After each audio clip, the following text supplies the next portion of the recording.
पारस पत्थर वो करामती पत्थर होता है जो किसी भी मेटल को सोने में तब्दील करने की ताकत रखता है। पारस पत्थर इंसान की बड़ी से बड़ी चोट को चुटकियों में ठीक कर देता है। यहाँ तक कि पारस पत्थर इंसान को हमेशा जवान बनाए रखते हुए उसे अमर कर सकता है।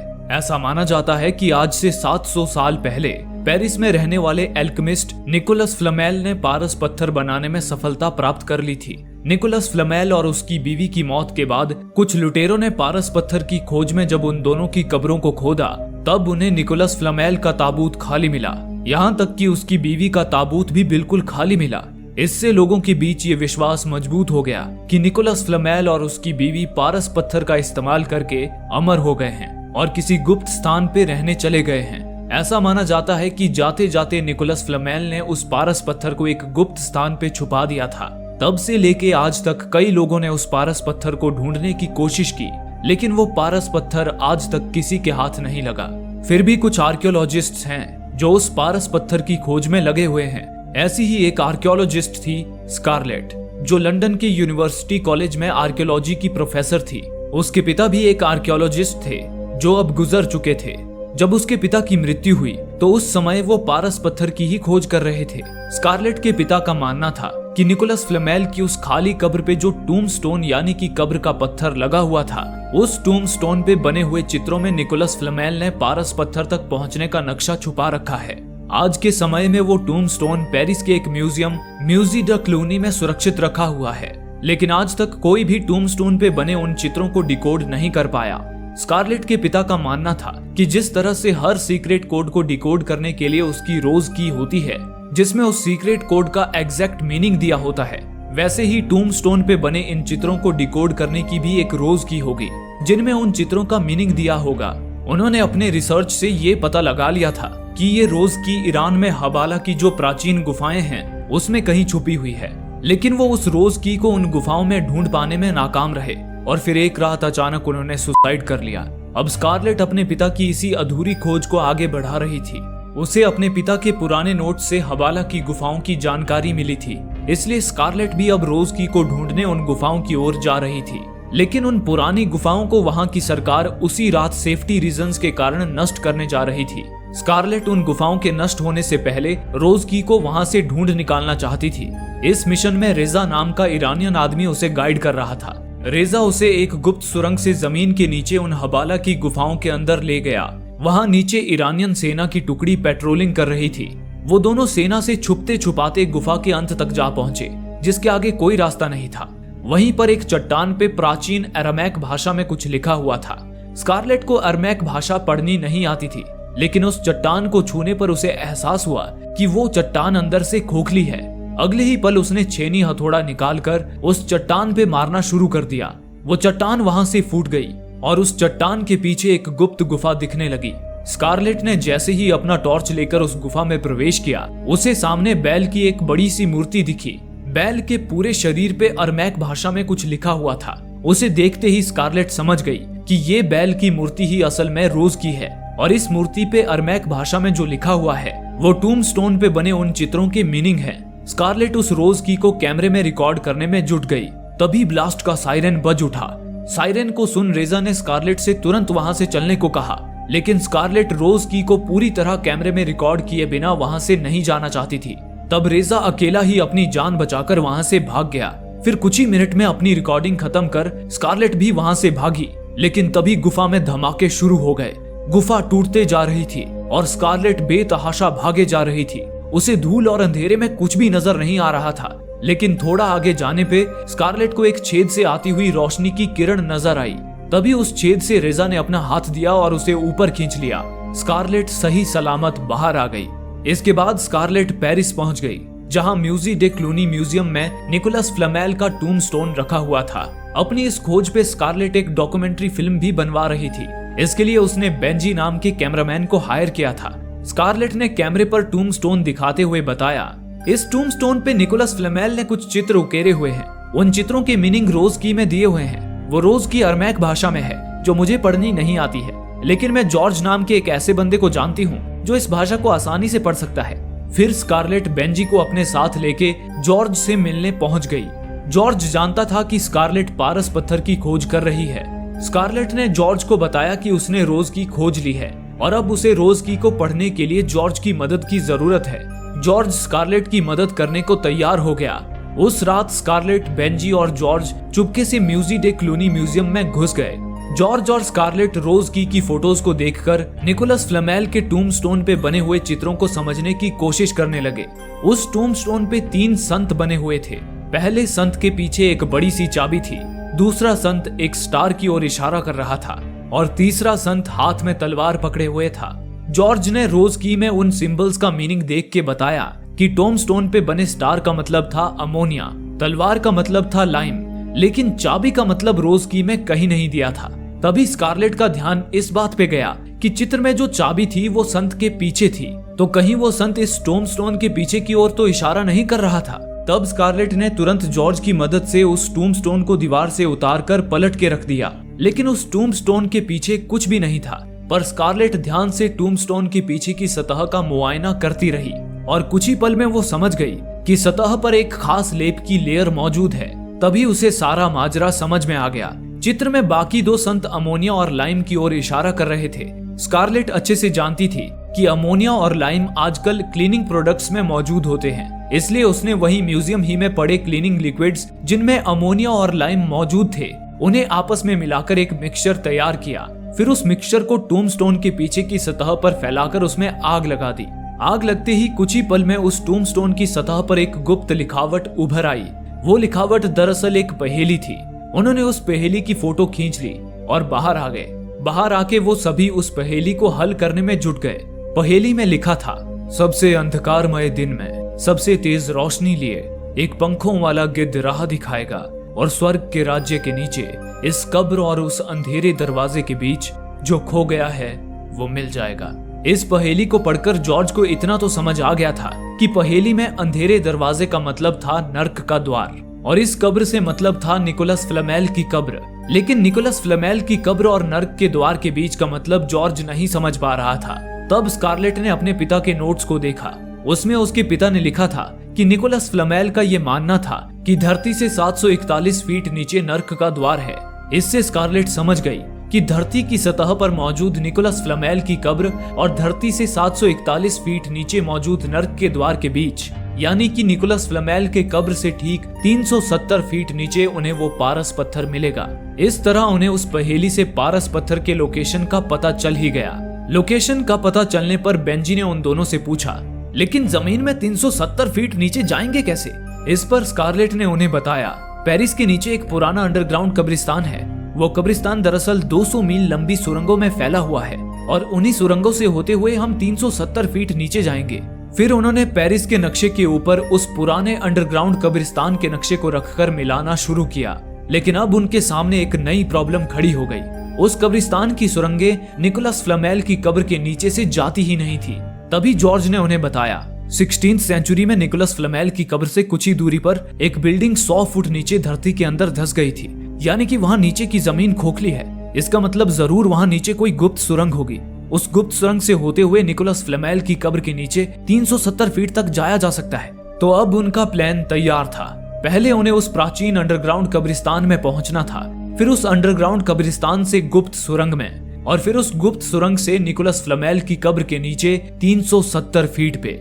अब उन्हें एक ऐसे शख्स की तलाश थी जो उस अंडरग्राउंड कब्रिस्तान के चप्पे चप्पे से अच्छी तरह से वाकिफ हो और जो उन्हें उस गुप्त सुरंग तक ले जा सके। उनकी ये तलाश उन्हें पेपियोन नाम के एक लड़के तक ले आई। पेपियोन एक केव एक्सप्लोरर था और जमीन के नीचे नई नई सुरंगों की खोज करना उसकी हॉबी थी।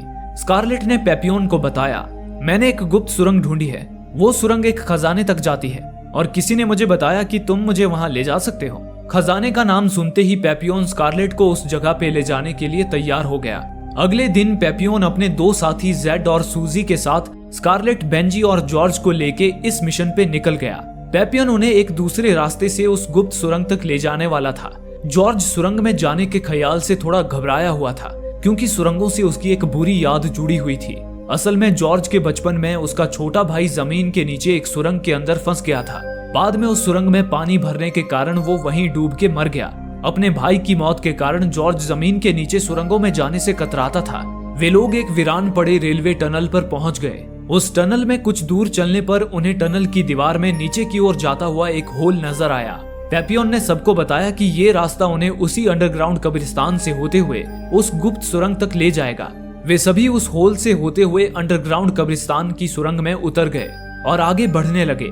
आगे जाके उन्हें दो रास्ते नजर आए। पहला रास्ता इंसानी हड्डियों से भरा हुआ संकरा रास्ता था और दूसरा रास्ता एक सुरंग में जा रहा था जिसे पत्थरों से बंद कर रखा था। पेपियोन ने उन्हें वो हड्डियों वाला संकरा रास्ता चुनने को कहा क्योंकि सुरंग वाला रास्ता शापित माना जाता था। उसी शापित सुरंग में उसका एक दोस्त लतूप आज से 2 साल पहले घुसा था जो फिर कभी लौट के नहीं आया। पेपियोन उस जगह से अच्छी तरह से वाकिफ था, इसलिए स्कारलेट और उसके साथियों ने पेपियोन के बताए हुए इंसानी हड्डियों वाले संकरे रास्ते से ही जाने का फैसला लिया। वो लोग उस रास्ते से होते हुए दूसरी तरफ निकल आए। तभी अचानक उन्हें एहसास हुआ कि वो तो वहीं आ गए थे जहां से वो चले थे, उस हड्डियों वाले रास्ते की शुरुआत में। ये देख पेपियोन भी हैरान रह गया क्योंकि उस रास्ते में कोई मोड़ था ही नहीं, वो तो बिल्कुल सीधा रास्ता था। अब उनके सामने आगे जाने के लिए बस एक वही शापित सुरंग रह गई थी जो पत्थरों से बंद पड़ी थी। फिर स्कारलेट और सूजी ने मिलकर उस शापित सुरंग के मुंह से पत्थरों को हटा दिया।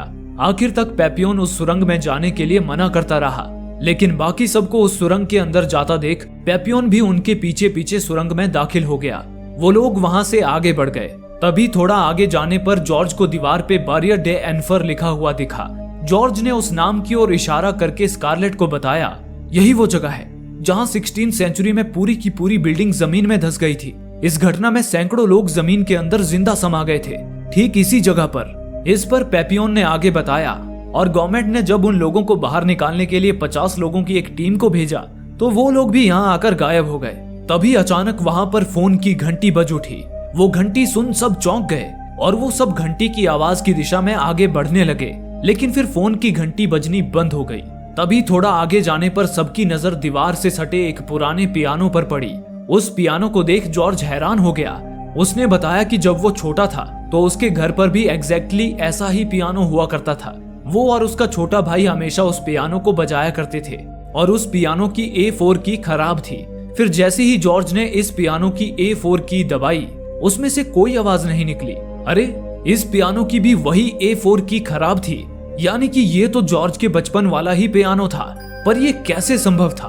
तभी फिर से वही फोन की घंटी बज उठी। फोन की घंटी बजते सुन वो सभी उस आवाज की दिशा में बढ़ने लगे। तभी उन्हें एक कोने पे फोन रखा दिखा जो बजे जा रहा था। स्कारलेट ने हिम्मत करके वो फोन उठा ही लिया। स्कारलेट के हेलो बोलते ही उसे फोन में उसके मृत पिता की आवाज सुनाई दी। उसके पिता गुस्से में कह रहे थे, तुम मुझसे बात क्यों नहीं करती स्कारलेट? स्कारलेट के चेहरे पे हवाइयां उड़ने लगी। मारे डर के स्कारलेट ने फोन रख दिया।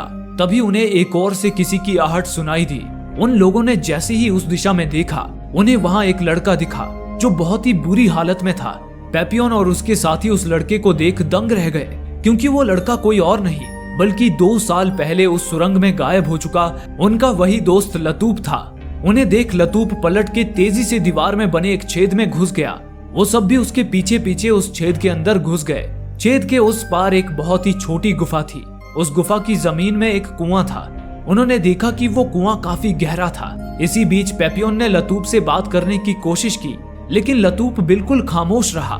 तभी उस कुएं को देख स्कारलेट ने उन्हें बताया, जिस गुप्त सुरंग की तलाश में हम लोग निकले हैं, डायरेक्शन के हिसाब से उसके इसी कुएं के तल में होने के सबसे ज्यादा चांसेस हैं, और अगर हमें वो सुरंग मिल जाती है तो हम जल्द ही अपनी मंजिल तक पहुंच जाएंगे। स्कारलेट की बात से उत्साहित हो वो सभी एक एक कर रस्सी के सहारे कुएं में उतर गए। वो कुआं नीचे एक दूसरी सुरंग में खुलता था। अब वो सभी कुएं से उस सुरंग में उतरकर आगे बढ़ने लगे। चलते चलते वो लोग अब एक ऐसी जगह पर पहुंच गए थे जहां से आगे जाने का कोई रास्ता नहीं था। तभी स्कारलेट को वहीं चट्टान पे एक गिद्ध का चित्र उकेरा हुआ दिखाई दिया। उसे देख स्कारलेट के दिमाग में निकोलस फ्लेमेल के टूम्बस्टोन पे लिखी पहेली का ख्याल आया। उसने झट से अपनी डायरी निकाली और उसमें लिखी पहेली की वो लाइन पढ़ी जिसमें गिद्ध का जिक्र था। एक पंखों वाला गिद्ध राह दिखाएगा। चट्टान पे बना गिद्ध जिस ओर देख रहा था, स्कारलेट ने उसी तरफ की दीवार में ढूंढना शुरू कर दिया। तभी स्कारलेट को वहां एक पत्थर पे एक कीड़े का सिंबल बना हुआ दिखा। ये कीड़े का सिंबल इजिप्ट के पिरामिड्स में भी पाया जाता है। जब स्कारलेट ने ध्यान से उस कीड़े के सिंबल वाली दीवार को देखा तो पाया कि वो दीवार एक के ऊपर एक पत्थर को एक खास पैटर्न में रखकर बनाई गई थी।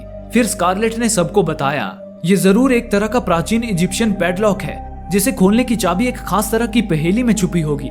उस पहेली को हल करने पर हमें ये पता चल जाएगा कि कौन सा पत्थर हिलाना है, और सही पत्थर हिलाने पर आगे का रास्ता खुल जाएगा। लेकिन अगर हमने गलत पत्थर हिलाया तो हमारे ऊपर पूरी की पूरी छत आकर गिर जाएगी। फिर स्कारलेट ने निकोलस फ्लमेल की पहेली का अगला हिस्सा अपनी डायरी से पढ़ा और स्वर्ग के राज्य के नीचे स्कारलेट पहेली के इस हिस्से को सुलझाने लगी।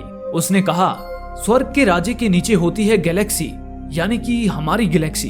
हमारी गैलेक्सी में है हमारा सोलर सिस्टम, और उस सोलर सिस्टम में है 8 प्लैनेट्स। इस पर जॉर्ज ने उससे कहा, पर जब ये पहेली लिखी गई थी उस समय तक आखिरी के 2 प्लैनेट्स खोजे नहीं गए थे, और पृथ्वी को प्लैनेट नहीं माना जाता था, बल्कि चांद और सूरज को प्लैनेट माना जाता था। तो इस थ्योरी के हिसाब से उस समय mercury, Venus, Mars, Jupiter, Saturn, moon और सन कुल मिलाकर 7 प्लैनेट्स थे। ये सुन स्कारलेट ने उस दीवार पे जमीन से छत की ओर 7 पत्थर गिने।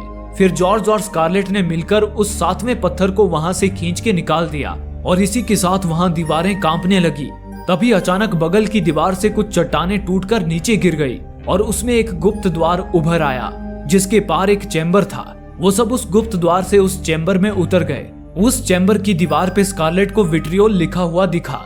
स्कारलेट ने जॉर्ज को बताया, विट्रियोल एल्केमी का मोटो है, जो कहता है कि धरती के अंदरूनी हिस्से में जाओ, अपनी गलतियों को सुधारो और तुम्हें पारस पत्थर मिल जाएगा।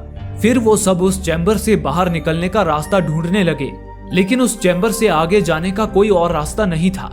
तब स्कारलेट ने अपनी डायरी में पहेली के उस हिस्से को फिर से पढ़ा, जिसमें लिखा हुआ था, सबसे अंधकारमय दिन में सबसे तेज रोशनी लिए। ये लाइंस पढ़ते ही स्कारलेट ने सबको अपने हेडलैम्प्स बंद करने को कहा। सबके हेडलैम्प्स बंद होते ही वहां घुप अंधेरा छा गया। उस गहरे अंधेरे में स्कारलेट ने देखा कि जमीन में बने एक पानी से भरे टैंक के अंदर से रोशनी आ रही थी। स्कारलेट समझ गई कि जरूर उस पानी से भरे टैंक से कोई गुप्त रास्ता निकलता है, और वो रोशनी वहीं से आ रही थी। स्कारलेट ने सभी को लाइट्स ऑन करने को कहा, और वो तुरंत ही पानी से भरे उस टैंक में उतर गई। उसने टैंक के उस दीवार को छू छू के टटोलना शुरू किया, जिसके पीछे से रोशनी आ रही थी। उस दीवार में लगे हुए पत्थर हिलते हुए मिले। उसने उन पत्थरों को हटा के उस पार देखा। पानी में डूबा हुआ वो गुप्त रास्ता उसे साफ साफ नजर आने लगा। उसने फिर बिना एक पल सोचे पानी में गोता लगा दिया। वो उस पानी से भरी छोटी सी सुरंग में रोशनी की दिशा में आगे बढ़ गई। जैसे ही स्कारलेट वहां से बाहर निकली, उसने खुद को एक दूसरे चैम्बर में पाया। उसने देखा सामने एक काल कोठरी बनी हुई है, जिसमें हीरे जवाहरात, सोने के आभूषण और सोने के सिक्कों का ढेर पड़ा हुआ था। और उस काल कोठरी के बगल की दीवार में एक बड़ा सा चित्र बना हुआ था, और उस चित्र के बगल में एक और गुफा बनी हुई थी, जिसमें एक मशाल जल रही थी। स्कारलेट के पीछे पीछे बाकी सब भी वहां आ पहुंचे। खजाने को देख पेपियोन और उसके साथी खुशी से झूम उठे। तभी जॉर्ज ने देखा कि स्कारलेट उस दीवार पे बने चित्र को बहुत ध्यान से देख रही है। जॉर्ज ने स्कारलेट से पूछा, आखिर वो मशाल अब तक यहाँ कैसे जल रही है? स्कारलेट ने बताया, पारस पत्थर किसी भी मशाल को इन्फिनाइट टाइम तक जलाए रख सकता है। इस पर जॉर्ज ने पूछा, वो पारस पत्थर है कहाँ? ये सुनते ही स्कारलेट जॉर्ज का हाथ पकड़ के उस चित्र के सामने ले गई। उसने पहेली की लाइन, एक सबसे तेज रोशनी लिए सबसे अंधकारमय दिन में, को दोहराते हुए जॉर्ज को सोचने को कहा कि सबसे तेज रोशनी का क्या मतलब है। जॉर्ज ने चित्र को देखते हुए कहा, सबसे तेज रोशनी यानी सूरज। इस पर स्कारलेट ने कहा, हाँ, प्राचीन इजिप्ट में मान्यता थी कि हर सुबह स्काई गॉडेस अपने पुत्र सूरज को जन्म देती थी और हर शाम उसे वापस निकल लेती थी। ये कहते हुए स्कारलेट ने उस चित्र में बने स्काई गॉडेस के चित्र की ओर इशारा किया, जहां वो एक कत्थई रंग के गोले को निगल रही थी। इसी के साथ स्कारलेट ने एक पतली सी छेनी से उस कत्थई रंग के गोले को चित्र से उखाड़ लिया। उस कत्थई रंग के गोल पत्थर को दिखाते हुए स्कारलेट ने जॉर्ज से कहा, यही है वो पारस पत्थर। पारस पत्थर पा लेने के बाद जैसे ही स्कारलेट पलटी, उसने देखा पेपियोन अपने साथियों के साथ खजाने वाली काल कोठरी का गेट उखाड़ रहा था। ये देख स्कारलेट एकदम से चिल्लाई, अरे नहीं, रुको, वो एक ट्रैप है। लेकिन तब तक देर हो चुकी थी। पेपियोन और उसके साथी वो गेट उखाड़ चुके थे, और उनके गेट उखाड़ते ही उस चैम्बर की छत टूटकर गिरने लगी। वो सभी वहां से अपनी जान बचाकर भागे, और जब वो विनाश थमा तो उन्होंने पाया कि सूजी पत्थरों के ढेर के बीच दबी हुई थी। उन्होंने संभाल के सूजी को वहां से निकाला। तभी उन्हें एहसास हुआ कि लतूप कहीं नजर नहीं आ रहा है। वो समझ गए कि लतूप उन्हीं पत्थरों के नीचे दब के मर चुका है। सूजी को हाथ में काफी गहरी चोट आई थी। स्कारलेट ने सूजी की मरहम पट्टी के लिए पेपियोन से फर्स्ट एड किट मांगा, तब पेपियोन ने उन्हें बताया कि उनके वो बैग्स जिसमें फर्स्ट एड किट, खाना, पानी और लाइट्स की एक्स्ट्रा बैटरी रखी थी, वो पत्थर के ढेर के नीचे दब चुके हैं। सूजी दर्द से बेहाल हुई जा रही थी। सूजी की हालत देख स्कारलेट के दिमाग में अचानक पारस पत्थर का ख्याल आया। उसने अपने बैग से पारस पत्थर निकाला और उसे घिसकर उसके बारीक टुकड़ों को सूजी के जख्म पे गिरा दिया। फिर उसने अपने हाथ से पारस पत्थर के उन बारीक टुकड़ों को सूजी के जख्म में दबा दिए और कुछ ही पल में स्कारलेट ने जब अपना हाथ सूजी के जख्म से हटाया तो वहां से जख्म पूरी तरह से ऐसे गायब हो चुका था जैसे वहां कभी जख्म था ही नहीं। अब सब पारस पत्थर के उस करिश्मे को देख आश्चर्यचकित थे, लेकिन अब उनके सामने एक नई समस्या खड़ी हो गई थी। बिना खाना पानी के अब उनका ज्यादा देर तक वहां सुरंग में सरवाइव करना नामुमकिन था। इसलिए वो सब उस बंद चैम्बर से बाहर निकलने का रास्ता खोजने लगे। तभी चैम्बर की छत पे स्कारलेट को एक दरवाजे का निशान बना हुआ दिखा, लेकिन वो सिर्फ कार्व किया हुआ दरवाजे का निशान था, ना कि दरवाजा। वहीं चैम्बर की दीवार पे एक चित्र बना हुआ था। उस चित्र को देख स्कारलेट ने बताया कि वो एल्केमी का symbol as above so below है, जिसका मीनिंग है जैसा अंदर है वैसा ही बाहर है, जैसा ऊपर है वैसा ही नीचे है। उस सिंबल को देख स्कारलेट अब समझ चुकी थी कि अगर ऊपर छत पर दरवाजे का निशान बना हुआ है तो उसके नीचे चेम्बर के फर्श पे कोई ना कोई दरवाजा जरूर होगा, लेकिन वहां तो फर्श पे पानी भरा पड़ा था। तब स्कारलेट ने एक नुकीला पत्थर उठा के उस पानी से भरे फर्श पे मारना शुरू कर दिया। वो लगातार पत्थर से प्रहार करती रही, जिससे जमीन में एक सुराख हो गया जहां से पानी नीचे जाने लगा। पानी हटते ही स्कारलेट रस्सी के सहारे उस सुराख में उतर गई। वो सुराख एक छोटी सुरंग में खुलता था। उस सुरंग में उतरते ही उसे थोड़ी दूरी पे दीवार में एक दूसरी बहुत पतली सुरंग नजर आई। स्कारलेट के पीछे पीछे बाकी सब भी वहां पहुंच गए। उस सुरंग के मुहाने पर अरमैक भाषा में कुछ लिखा हुआ था। जॉर्ज ने उसे पढ़कर सुनाया, अंदर जाने से पहले सारी आशाएं छोड़ दो। ये सुन स्कारलेट ने झिझकते हुए बताया, बाइबल के अनुसार यही लाइंस लिखी हुई है नर्क के दरवाजे पर। ये सुनते ही पेपियोन ने कहा कि अब तो वो नहीं जाएगा उस सुरंग के अंदर। तब स्कारलेट ने कहा, यहाँ रहकर भूख प्यास से मरने से बेहतर है कि हम आगे बढ़ते रहें और बाहर निकलने का रास्ता ढूंढे। हिम्मत रखते हुए वो सब उस सुरंग के अंदर बढ़ गए। वो सुरंग एक चैम्बर में खुलती थी। तभी स्कारलेट ने पाया कि वो चैम्बर बिल्कुल वैसा ही था जहाँ से उसने पारस पत्थर उखाड़ा था। वहाँ की दीवार पे भी वही एज अबव सो बिलो का सिंबल बना था, जिसका मीनिंग है जैसा ऊपर है वैसा ही नीचे है। लेकिन इस चैम्बर में ये सिंबल उल्टा बना हुआ था, यानी कि अपसाइड डाउन। ठीक इसी तरह सब कुछ उस चैम्बर से उलट था। दीवार पे बने चित्र पहले चैम्बर जैसे ही थे, लेकिन अपसाइड डाउन थे। इस चैम्बर में भी काल कोठरी थी, लेकिन उसमें खजाना नहीं था। तभी उन्होंने देखा कि जिस सुरंग के रास्ते से वो अंदर आए थे, वो रास्ता अब गायब हो चुका था और उसकी जगह थी एक ठोस दीवार। बाहर जाने का रास्ता गायब पाकर वो सब बुरी तरह से घबरा गए। तभी उन्होंने देखा कि वहां पर भी फर्श पे पानी से भरा टैंक था। उन्हें लगा पहले भी उन्हें टैंक के अंदर से एक सुरंग मिली थी, इसलिए सुरंग की आस में वो सब उस टैंक में उतर गए। उन लोगों का अनुमान सही था, वाकई वहां उस टैंक के अंदर से पानी से भरी एक सुरंग थी। वो सभी उस सुरंग में तैरते हुए आगे बढ़ गए और फिर जैसे ही वो सब सुरंग से बाहर आए तो उन्होंने खुद को एक चैम्बर में पाया। तभी उन्हें चैम्बर की दीवार के पास लतूब किसी पुतले की तरह खड़ा दिखा। वो बस फर्श को घूरे जा रहा था, पर यह कैसे संभव था, क्योंकि लतूब तो पत्थरों के नीचे दब के मर चुका था। तभी सूजी लतूब को पुकारते हुए उसकी ओर बढ़ने लगी। उसने जैसे ही लतूब को छुआ, लतूब ने एक झटके में सूजी को गर्दन से उठा लिया और पूरी ताकत से उसके सिर को तब तक चट्टानी फर्श पर पटकता रहा जब तक सूजी बुरी तरह से लहूलुहान नहीं हो गई। फिर लतूब वहां से भाग गया। सूजी के सिर से तेजी से बहुत सारा खून बह रहा था। पेपियोन ने गिड़गिड़ाते हुए स्कारलेट से कहा कि वो पारस पत्थर का इस्तेमाल कर सूजी को ठीक कर दे। स्कारलेट ने पारस पत्थर का इस्तेमाल कर सूजी को ठीक करने की कोशिश की, लेकिन सूजी मर चुकी थी और पारस पत्थर मरे हुए को जीवित नहीं कर सकता था। सूजी की मौत से पेपियोन बुरी तरह से टूट चुका था और फिर वो सभी भारी मन से एक सुरंग से होते हुए वहां से आगे बढ़ गए। अब उन्हें बिल्कुल वैसे ही रास्ते मिल रहे थे जैसे रास्तों से वो अंदर आए थे। वैसी ही सुरंगें, वैसा ही गहरा कुआं, लेकिन वो रास्ते उन्हें बाहर ले जाने के बजाय धरती के अंदर और गहराइयों में ले जा रहे थे। अब उनके सामने पहले वाले कुएं की तरह ही एक कुआं पड़ा। वो सब उस कुएं से एक एक कर नीचे की गुफा में उतर गए। सबसे आखिर में बेंजी उतरने ही वाला था, तभी एक लड़की हाथ में छोटा बच्चा पकड़े बेंजी की तरफ लपकी। वो जोर से बेंजी पे चीखी, जिससे बेंजी बुरी तरह से डर गया और वो उतनी ऊंचाई से नीचे चट्टानी फर्श पे मुंह के बल धम से आ गिरा। बेंजी की वहीं मौत हो गई। बेंजी की इतनी भयानक मौत देख सबका दिल दहल उठा। बहुत दुखी मन से फिर वो सब बेंजी की लाश को वहीं छोड़ वहां से आगे बढ़ गए। वो सब अब एक सुरंग से गुजर रहे थे जहां जमीन पे इंसानी हड्डियां बिखरी पड़ी थी। उन हड्डियों के नीचे पानी से भरी एक संकरी नाली थी। अचानक उस नाली के पानी में जॉर्ज को उसका छोटा भाई नजर आया जो बचपन में एक सुरंग में दबकर मर गया था। अपने उसी भाई को देख जॉर्ज बेचैन हो उठा और तेजी से हड्डियां हटाने लगा। स्कारलेट ने जॉर्ज को बहुत समझाया कि जो उसे दिख रहा है वो सच नहीं है। तब कहीं जाकर जॉर्ज रुका। फिर वो सब जैसे ही अगली सुरंग में पहुंचे उन्होंने देखा कि एक कार आग में जल रही थी। उस जलती हुई कार की पिछली सीट पे एक जिंदा लड़का बैठा जल रहा था। उस लड़के को देखते ही पेपियोन बुरी तरह से डर गया और ये बोलते हुए पीछे होने लगा, इसमें मेरी कोई गलती नहीं थी। उस कार एक्सीडेंट में मैं खुद को बचाता या तुमको। अचानक कार की आग और तेज भभक उठी और तभी उस लड़के ने झपट के पेपियोन को कार के अंदर खींच लिया। अगले ही पल बिजली की तेजी से वो जलती हुई कार उस लड़के और पेपियोन को लेके जमीन के अंदर समा गई और जमीन के बाहर बस रह गई पेपियोन की उल्टी टांगे। पेपियोन की इतनी भयानक मौत देख उन्हें समझ आ चुका था कि वो लोग नरक में हैं और उन्हें उनके किए की सजा मिलना शुरू हो गई है। फिर वो तीनों वहां से अपनी जान बचाकर भागे।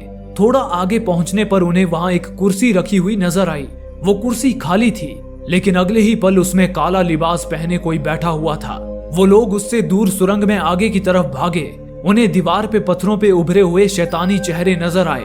तभी वो काला लिबास पहने हुए प्राणी उठ खड़ा हुआ और उसने उनकी तरफ देखा। उस प्राणी का चेहरा बहुत ही डरावना था। उसे देख वो लोग भागकर गुफा की दीवार से चिपक के खड़े हो गए। तभी पत्थरों पे उभरे हुए शैतानी चेहरे में से दो शैतान बिजली की तेजी से दीवार से बाहर निकल आए और उन्होंने जॉर्ज को गले पे काट खाया। किसी तरह जॉर्ज को उन शैतानों से अलग कर स्कारलेट और जेड जॉर्ज को घसीटते हुए वहां से लेके भागे। थोड़ी दूर जाने पर उन्होंने देखा कि जॉर्ज का खून तेजी से बह रहा था। स्कारलेट ने जेड को कहा कि वो अपने हाथों से जॉर्ज के खून का बहना रोके। जेड ने बिल्कुल वैसा ही किया। फिर स्कारलेट ने पारस पत्थर घिस के जॉर्ज की चोट पे लगाया लेकिन जॉर्ज की चोट पे तो इसका कुछ असर ही नहीं हुआ। ये देख स्कारलेट सत्ते में आ गई। तभी जॉर्ज विट्रियोल शब्द बड़बड़ाने लगा। ये सुनकर स्कारलेट को विट्रियोल के बारे में याद आया। विट्रियोल में कहा गया था, धरती के अंदरूनी हिस्से में जाओ, अपनी गलतियों को सुधारो और फिर तुम्हें पारस पत्थर मिल जाएगा। इस पर स्कारलेट सोचने लगी कि आखिर कौन सी गलतियों को सुधारना है। तभी उसके दिमाग में ये बात आई कि जो पारस पत्थर उसके हाथ में है उसने दरअसल सिर्फ एक ही बार काम किया, इसलिए ये पारस पत्थर असली नहीं हो सकता। और यही तो उसकी गलती थी कि उसने नकली पारस पत्थर को असली समझ के उखाड़ लिया। अब अपनी इसी गलती को उसे सुधारना होगा। उसे नकली पारस पत्थर को उसके स्थान पे वापस रखना होगा, तब उसे वहां असली पारस पत्थर मिल जाएगा। फिर स्कारलेट जॉर्ज को जेड के हवाले छोड़ उस ओर भागी जहां से उसने पारस पत्थर उखाड़ा था। रास्ते में स्कारलेट बिना रुके उन शैतानों से बचकर भागते रही। भागते भागते वो बेंजी की लाश के पास पहुंच गई और बेंजी की टंगी हुई रस्सी के सहारे ऊपर चढ़ गई।